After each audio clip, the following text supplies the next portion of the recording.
वही से। राधे राधे। महाराज जी, मुझे स्टेप बाय स्टेप बताएं कि जिससे मेरा मन शांत हो जाए, मतलब कैसे चलूं, शुरू कहाँ से करूं और कहाँ तक इसका। भोजन सुधारो। सबसे पहले भोजन सुधारो, अल्पाहार करो, नींद सुधारो। नींद सुधारने का मतलब 5 घंटे या 6 घंटे जो टाइम रखो वो रात्रि में होना चाहिए और ब्रह्म मुहूर्त में उठना चाहिए। अगर स्टेप बाय स्टेप चलना चाहती हो तो पहले भोजन सुधारो। आपका भोजन सात्विक होना चाहिए, पवित्र होना चाहिए और धर्म के द्वारा कमाए हुए धन से होना चाहिए। दूसरा, आप अपनी नींद सुधारो।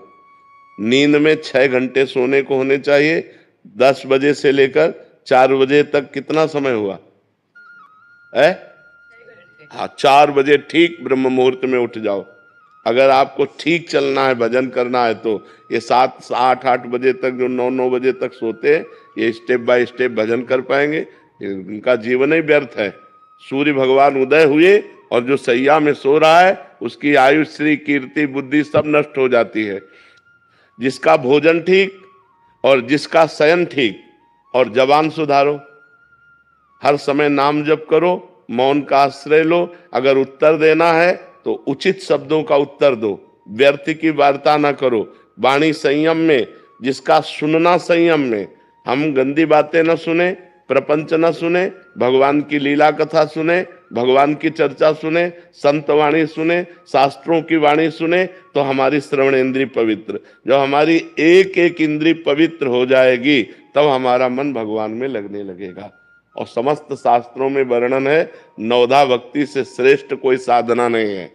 जो श्रवणम, कीर्तनम, स्मरणम, विष्णुपाद सेवनम, अर्चनम, वंदनम, दास्य, सख्य, आत्मसमर्पणम, इससे बढ़कर के कोई श्रेष्ठ भक्ति नहीं है। 9 प्रकार की भक्ति ही प्रेम लक्षणा भक्ति प्रदान करती है। पर हम पहले अपने आचरण सुधारें, हर इंद्री को पवित्र करें।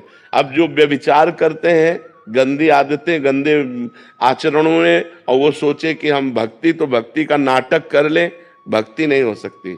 भक्ति होती है पवित्र इंद्रियों के द्वारा। अब जो गंदी बातें देखेंगे मोबाइल में, गंदे आचरण करेंगे, गंदा भोजन पाएंगे, होटलों का भोजन पाएंगे, मनमानी जागे, मनमानी सोए, मनमानी आचरण करें, अध्यात्म नहीं हो सकता। वो मनमानी आचरण उनको नरक दुर्गति की तरफ ले जाएगा, भगवान की प्राप्ति की तरफ नहीं ले जाएगा। तो इसलिए पहले सुनना ठीक करो, देखना ठीक करो, बोलना ठीक करो, सोना ठीक करो, भोजन ठीक करो, और फिर 9 प्रकार की भगवान की भक्ति को अपने हृदय में धारण करो। भगवान का ही श्रवण, भगवान का ही कीर्तन, भगवान का ही स्मरण, भगवान का ही पूजन। भगवान ही हमारे मित्र हैं, भगवान ही हमारे स्वामी हैं। भगवान को आत्मसमर्पण, अर्चन, वंदन, इसी से भगवत प्रेम प्राप्त हो जाता है।